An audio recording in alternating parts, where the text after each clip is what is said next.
The dinner plate shattered against the kitchen wall just inches from my face. Steam rose from the mashed potatoes dripping down the cabinet, but all I could smell was the sharp sting of burnt anger in his breath as he got closer. His fists didn't land often. That wasn't his style. But his words. They came like scalpels, precise, premeditated, and meant to leave scars no one else could see. "You think you're smart, huh?" he barked, voice low, controlled, always controlled. That's what made it worse. He wasn't drunk. He wasn't out of control. He was calm, intentional. I stood there back, rigid, afraid to breathe wrong. He held my report card in his hand, 4 A's and 1 B in history. Just one. That was enough to ruin the night. "B+, he said, almost laughing. "That's your big rebellion now, mediocrity." My mother stood by the sink, drying the same spoon over and over, like she could scrub the tension off the silver. She didn't look at me. She never did. Not when he started. He dropped the report card on the table. "You want to end up like your real dad? Huh? That what you want?" I didn't answer. That was the trick. Answer, you get accused of talking back. Stay silent, you get accused of disrespect. He moved faster than I expected. 1 second he was across the table. The next, he had grabbed my jaw, squeezing until my teeth ground together. "Look at me," he whispered. "If you ever want to be a man, start by not being a disappointment." I tasted metal at the back of my throat, but I refused to blink. That was my only defiance back then, not crying, not flinching. He let go. My face snapped back like a rubber band, and I stumbled against the chair. The back of my legs hit the wood, and I went down hard. He stepped over me like I wasn't there, grabbing a beer from the fridge and cracking it open. "Clean that shit up," he muttered. I stayed on the floor. The linoleum was cold, and I could see the crumpled report card lying next to a shard of the plate. My name was printed neatly at the top. I was 13, and that night, as I stared at the ceiling of my room, I imagined a world where I never had to hear his voice again. Now I'm 29. I remember that moment with perfect clarity. Not because of the pain, but because it was the night I decided I would never ask for permission again. One day, I would build something so far above him that he'd have to choke on his own words just to speak my name. That day came, and he didn't even see it coming. The first time he ever got to me, I was 11. Not with a slap, not with a belt, but with a sentence. It was my second week living in that house. My mom had just remarried, and we'd moved into his 3-bedroom apartment in Queens. He didn't hit me that day. He didn't need to. I was still adjusting, still trying to make sense of the new rules, the new silences. It was a rainy Tuesday, and I was sitting at the kitchen table working on a simple diorama project for school, something about the water cycle. I had cut out little clouds, drawn the arrows in marker, even glued on bits of cotton. I was proud of it, in a quiet way, the kind of pride you keep to yourself when you're used to being ignored. He walked in from work, tossed his keys in the bowl, loosened his tie, and looked at the project. "What's that?" he asked. "It's for science," I said too eagerly. "The water cycle. My teacher said we could do it however we wanted." He stared at it, then at me. "It looks like a 3rd grader did it." I blinked. I'm in 5th grade. He grunted. "Explains it." He walked past me, opened the fridge, and pulled out a soda. "You think someone's gonna give you a scholarship for that garbage?" I didn't know how to respond. My mouth hung open for a second, then closed. He kept going. "You think creativity is gonna get you anywhere? You think life gives a damn about clouds and glue?" My mom came in then just in time to see him chuck the entire project into the trash can. "Eric," she said quietly, not angrily, not like someone who'd stop him. "It's just a school thing." He waved her off and opened his laptop. If he wants to be taken seriously, he better start acting serious. I remember standing there looking at the torn paper sticking out of the trash, the little bits of cotton now flecked with grease from an old hamburger wrapper.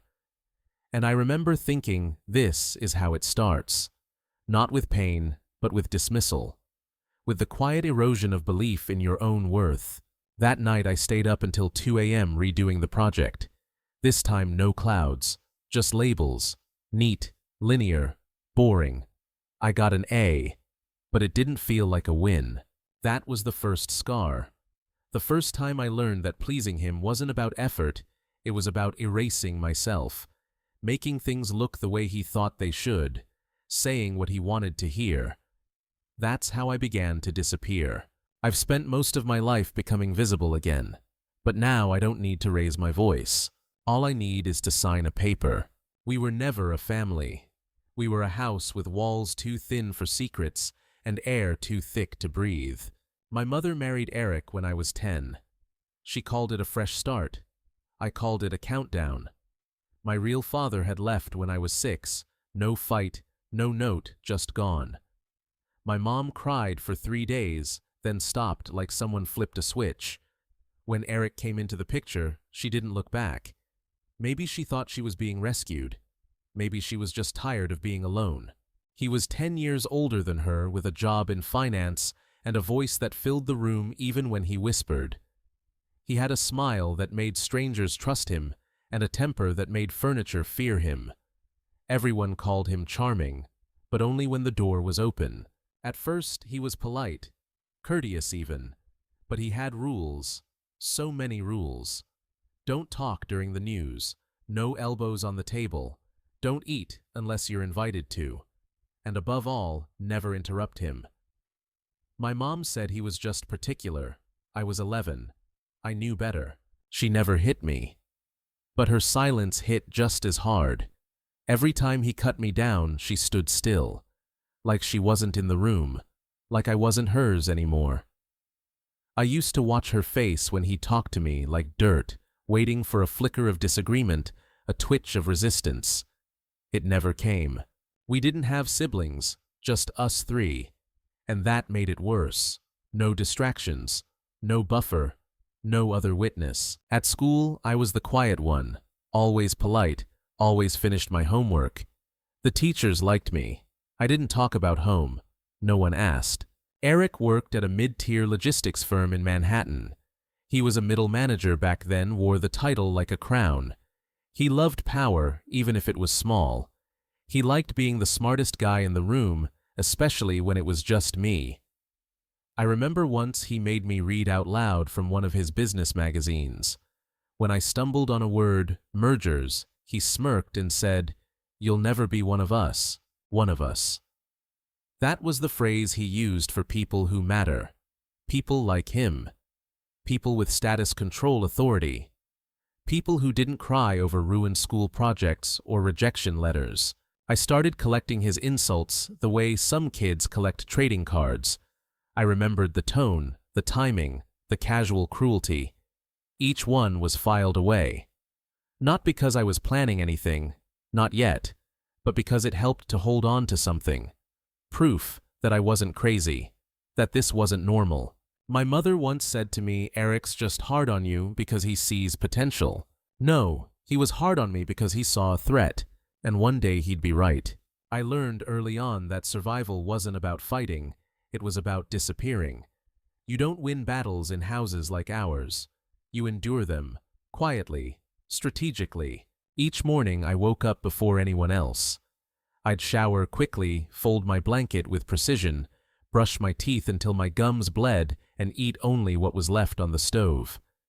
I made myself small, physically, emotionally, even in posture. At the breakfast table, I'd hunch just enough to look uninterested, submissive, unbothered. It wasn't weakness.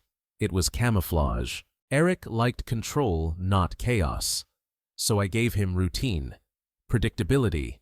I answered questions with yes, sir, and no, sir. I didn't ask for seconds. I never played music out loud. I stopped inviting friends over. I kept my bedroom clean, my grades up, and my opinions buried. But that didn't stop him.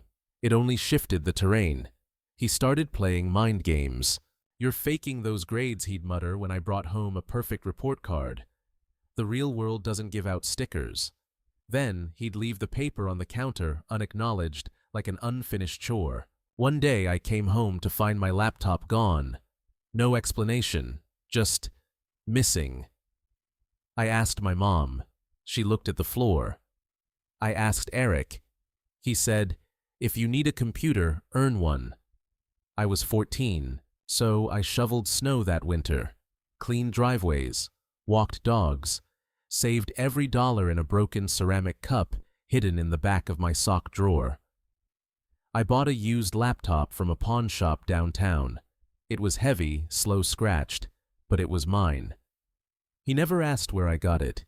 He just watched like he was waiting for it to fail. Some nights, I'd crawl into bed with my headphones on and study until my eyes burned. Not for school, for me. I taught myself how business worked, contracts, equity, leverage. I studied resumes of successful executives like they were ancient scrolls. While Eric shouted at football games in the next room, I was memorizing merger laws. My mother never asked what I was doing. She was too tired, or maybe too afraid. I don't blame her anymore, but I also don't forgive her. Silence is a choice. She chose it every time. There were days I wanted to disappear for real. Days I stared at the ceiling and wondered what it would feel like to just not be. But I had a vision, a single blinding thought that kept me alive. One day, I'll walk into a room and he'll have no idea who I am until I say his name. That was the day I started planning not revenge, not yet, but escape. Not with fists, not with screams, with patience. And the longer I waited, the sharper I became. He never left bruises where people could see them. That was part of his craft. He didn't need to throw punches when he could dismantle a boy with a stare, a lie, a silence. But sometimes he lost control. I was 15 when it got physical. Not for the first time, but for the worst time. It started over a glass. A glass I didn't leave in the sink, apparently. He was already on edge that day. Something about a failed project at work, a boss who embarrassed him in a meeting. He came home late, slammed the door so hard the frames rattled, and said nothing for 20 minutes. Then he saw the glass. He held it up like it was a weapon, like it confirmed every belief he ever had about me. "This is what failure looks like," he said. I didn't speak. I didn't move. That was my mistake. He took it as defiance. The blow came fast. Open hand, side of the head. I staggered, knocked into the counter. My ear rang for minutes. He didn't stop. He grabbed my shirt and threw me backward. I hit the floor, hard ribs landing on the edge of a kitchen chair. A crack, a sound I felt more than heard. I remember gasping, but no breath came. Just this sharp, white-hot sensation like my body had torn from the inside. My mom stood at the doorway. I looked at her. She looked away. I slept on the floor that night. Couldn't move much, couldn't breathe deeply. I told the school nurse it was from gym class. She didn't press. For weeks, I couldn't lie flat. I wrapped my torso in an old hoodie, used masking tape to hold it in place. I walked slower, sat carefully. He never mentioned it again. That was the night I stopped calling him anything at all. Not Eric, not Sir, nothing. I just did what I had to do and retreated to my books. My browser tabs my silence. I also kept the hospital pamphlet I picked up later quietly from the ER desk when I pretended I had a sprained wrist. Signs of rib fractures, it read. Monitor for internal damage. I read every word. That pamphlet stayed under my mattress for years. A secret document proof that I wasn't imagining things, that the pain was real, that I had endured it. There was no apology, there never would be, but there was a shift in me. After that night, I no longer hoped to be loved by him. I no longer hoped my mother would choose me. I gave up the fantasy of rescue, and without that weight, I started building. Pain became fuel, and in silence, I sharpened. I didn't scream. I didn't break anything. I didn't even slam the door. I just left. It was the summer I turned 16. A heat wave rolled through the city like fire, and inside that apartment the air was thick with tension. Eric had started picking fights over anything sock placement, fridge noise, how I chewed. I was getting taller, my voice was changing, and he didn't like that. Every inch I grew felt like a threat to him, like he could see control slipping grain by grain through his clenched fists.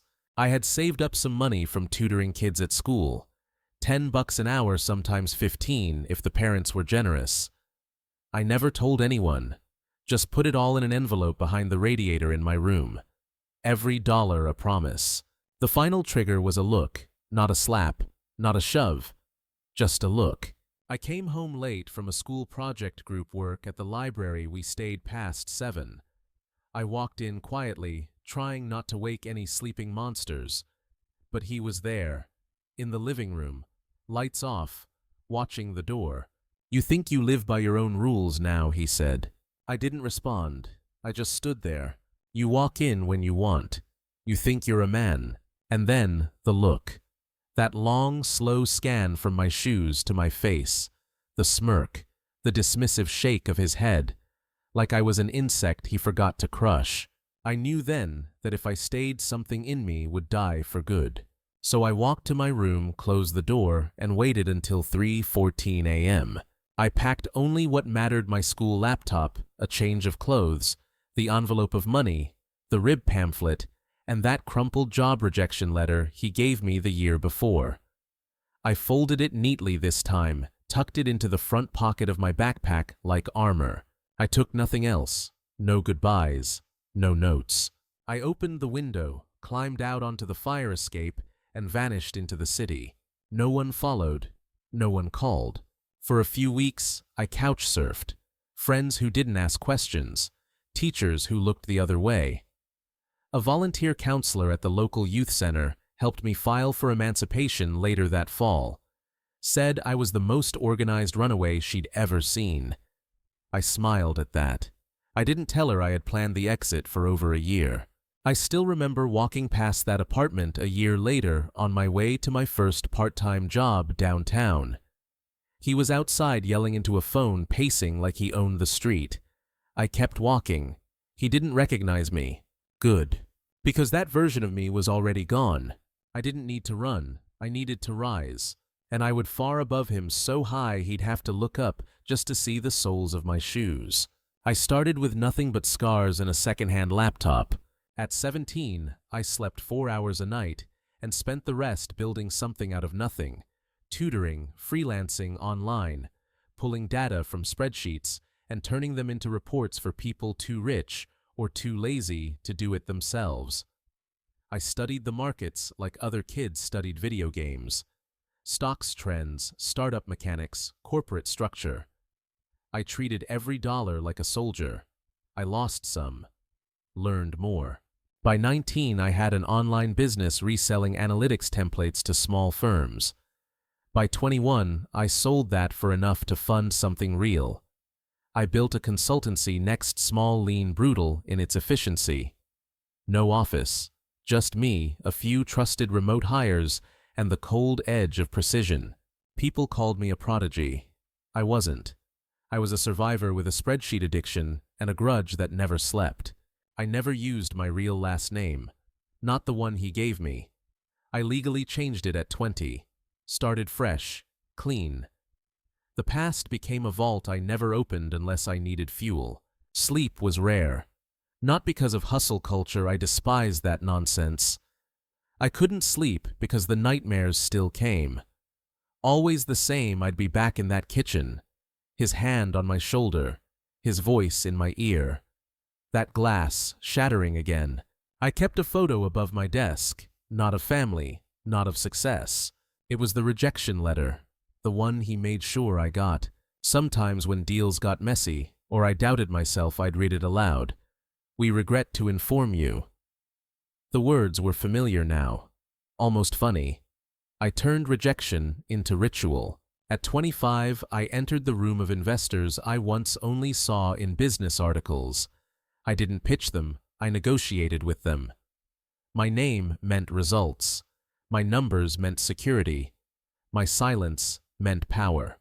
I became what he worshipped but could never be. But success didn't heal anything. It sharpened me. Yes. Polished the mask. But under that tailored suit was the same boy watching the floor crack beneath him, calculating the fall. I could fake charm. I could perform connection. But I didn't trust anyone. Not really.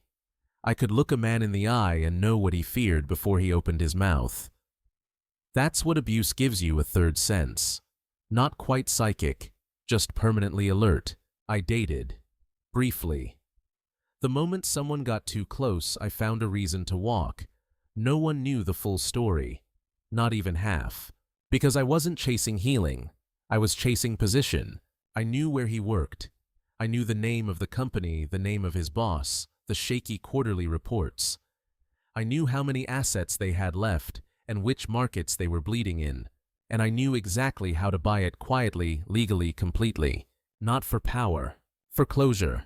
And because legends don't return with warnings, they return with contracts.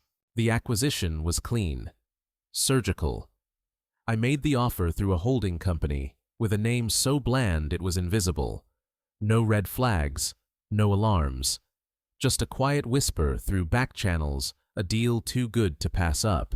His company was bleeding slowly, almost gracefully. Revenues down, leadership, fractured morale scraping the floor. Perfect prey. I didn't gut it. Not yet. I wanted it alive when I walked through the front doors. I remember the exact date, Tuesday, 8:04 a.m., Midtown Manhattan. The city was already humming with ambition and exhaustion. I stepped out of the black car, tailored in a three-piece charcoal suit, no tie collar sharp as a blade. My watch ticked like a heartbeat I controlled. Everything was quiet in my head. No fear, no noise, just focus. He stood by the elevators holding a coffee he didn't know was paid for with my money. His hair had thinned, shoulders hunched now, still wearing those same smug loafers, the ones he used to rest on the coffee table like a king surveying his castle. He looked at me. No recognition. I walked right past him. The receptionist glanced up. "Can I help?" I handed her my ID badge. It had my real first name, not the surname he gave me. The surname I chose. She read it. Blinked. "Oh, you're the..." I nodded. Boardroom. 10 minutes. Full staff. I could feel his eyes on my back. Could feel the silence behind me thicken, then tremble. He followed me. Of course he did. Like a moth to a flame. That was his nature, always needing to be near power, even if it burned him. I stood at the head of the table as the department heads filed in. I watched their surprise shift from confusion to tension. Whispers. Names. My reputation had preceded me, just not far enough for him to connect the dots. He walked in late, still holding that coffee. When he saw me at the head of the table, his steps slowed. "Can I help you?" he said like a man trying to swat a ghost. I didn't answer. Not yet. The VP beside me cleared his throat. "Eric, meet the new owner." His face. That's the moment I return to when I can't sleep. Not the meetings, not the buyout. His face. The way the blood drained. The way his eyes widened like a boy caught stealing. The way his mouth opened then closed like a failed bluff at a poker table. "I believe we've met," I said finally. Still calm, still cold. He blinked. I didn't know. You didn't need to," I said. And in that moment, it was all mine.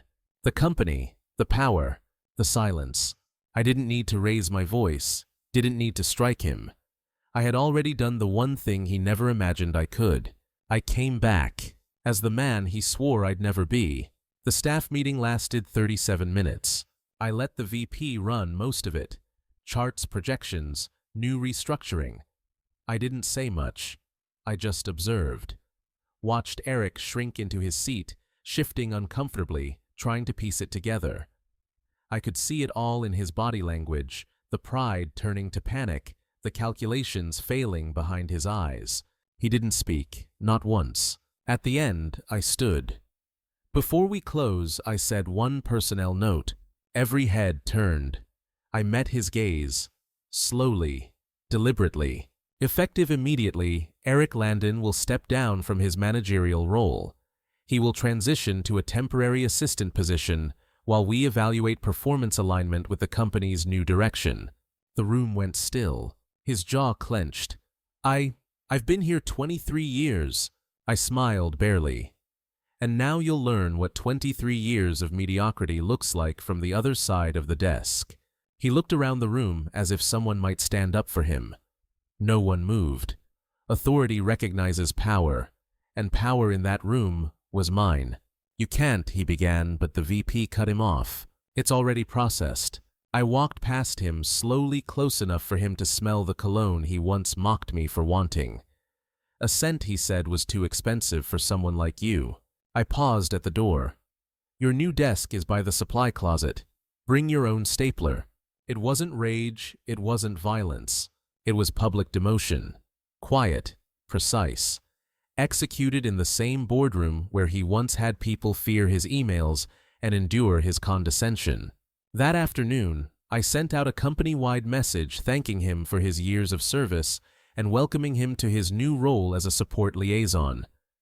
I used the word liaison because it sounded polite, even elegant. But everyone knew what it meant. Later that week, I scheduled a one-on-one performance review with him. 15 minutes. No longer. He walked in stiff, trying to hold some shred of pride. I taught you everything you know, he muttered. No, I said. You taught me everything not to be. I didn't offer a seat. I handed him a report, his performance metrics over the last 5 years. Declining, disorganized, distracted. I let the numbers speak. I didn't raise my voice. I didn't need to. By Friday, the termination papers were ready. I handed them to him in the same conference room, same hour, same seat he once told me I'd never earn. He didn't cry. He didn't beg. He just sat there, broken. I leaned down, not with glee, not with cruelty, but with finality. This isn't revenge, I said quietly. This is justice. The kind you don't see until it's already over. Then I walked out. And for the first time, he couldn't follow. The day after he was fired, I walked the halls of the company alone. No celebration, no announcement. Just silence, the kind I used to fear, now redefined. I stopped by the floor where he once ruled with cheap power and smugness. His desk had already been cleared. The supply closet door hung open, a half-used roll of packing tape on the table inside. That was all that remained. No one spoke of him after that. His name faded quickly, like coffee stains wiped clean off glass. He was never important to the company. Only to me. Only to the version of me that had once flinched at footsteps and memorized the cracks in the kitchen floor. I walked past the receptionist. "Will Mr. Landon be coming back?" she asked cautiously. I looked at her. No, that was the truth. I didn't check on him. I didn't stalk his LinkedIn, didn't ask mutuals for updates. Whatever came after was his to carry. My story no longer needed him. I flew out of the city that weekend. Not to escape, just to breathe. Somewhere quiet. A cabin upstate with no signal, no meetings, no sharp suits. I sat by a window for hours, watching snow cover the ground, like mercy, soft, indiscriminate final. I didn't feel joy. Not exactly. What I felt was weightlessness, not from forgetting, but from no longer needing to hold it. For years I thought justice would feel like thunder, loud, shaking, cinematic, but when it came, it was still. Cold. Clean. I never sent him a message, never confronted him outside the job. I didn't need his apology. I didn't want redemption. There was no letter in the mail, no voicemail, no breakdown on my doorstep. Just silence. That was the point. I didn't forgive. I didn't forget. I became everything he said I couldn't, quietly, ruthlessly, fully. I walked out of his world with my head high and his legacy in ashes. And the truth is, I don't care what happens to him now, because I escaped. And when I returned, I ended it. No hope, no healing, just closure, and that was enough.